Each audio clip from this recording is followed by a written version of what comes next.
Okay, the last step in completing your department planning assignments for the year is the creation of your summary report. You'll click on the hamburger slices and you will choose summary report. When you get here, you're going to choose you're going to click the plus sign. No, no, you're not. Close.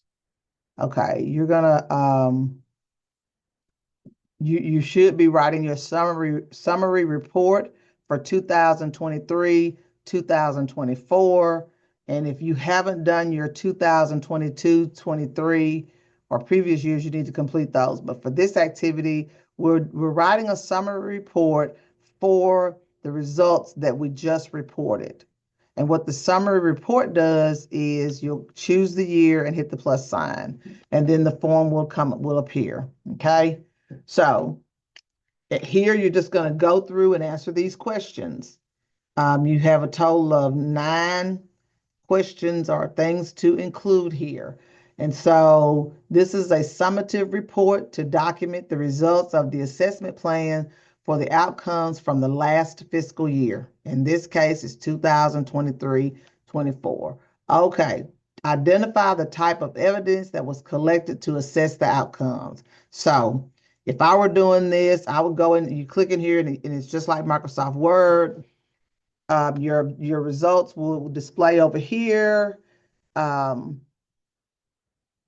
so you'll have all of your results. You'll have your results from all years, okay? You'll have results from all years.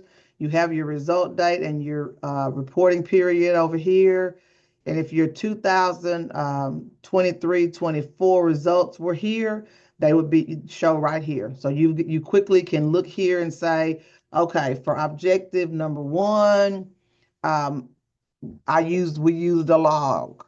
For objective number 1.2, this is inactive, and we would just go through here and say, okay, for objective 2.1, we used the materials from, so you go through each one of them and you just, what did you use for your evidence? You used a log here, you may have used a survey, you may have used the creation of a document or a process. So whatever evidence you use to assess your outcomes, that's what you're going to include in your summary report there.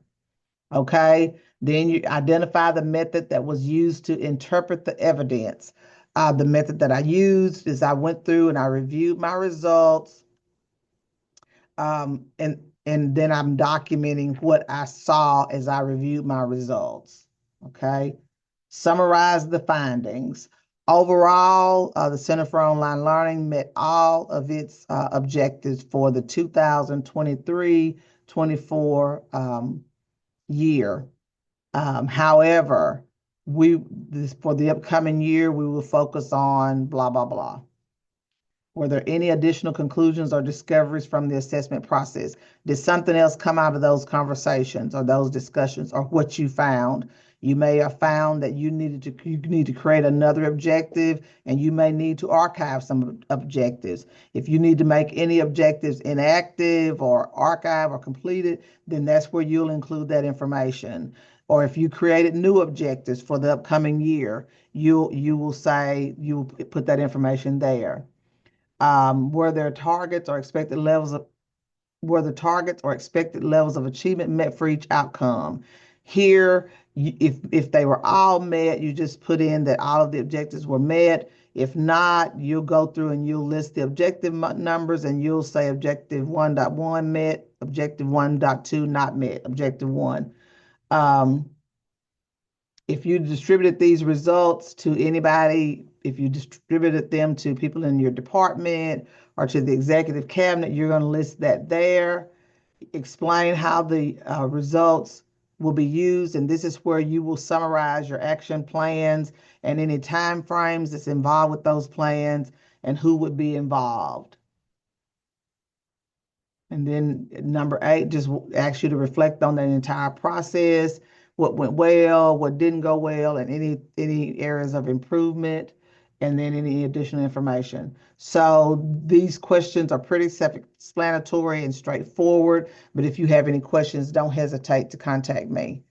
Once you develop your summary report, then you have finished all of your assessment activities for the year.